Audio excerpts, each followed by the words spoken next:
من زندگی را دوست دارم ولی از زندگی دوباره میترسم.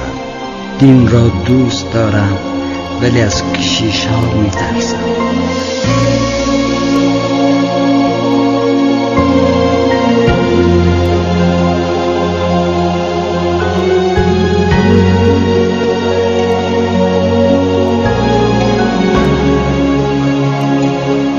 قانون را دوست دارم ولی از پاسبان ها میترسم.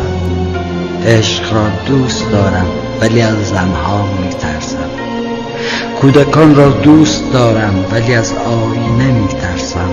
سلام را دوست دارم ولی از زبانم میترسم. من میترسم پس هستم. این چنین میگذرد روز و روزگار من. من روز را دوست دارم ولی از روزگار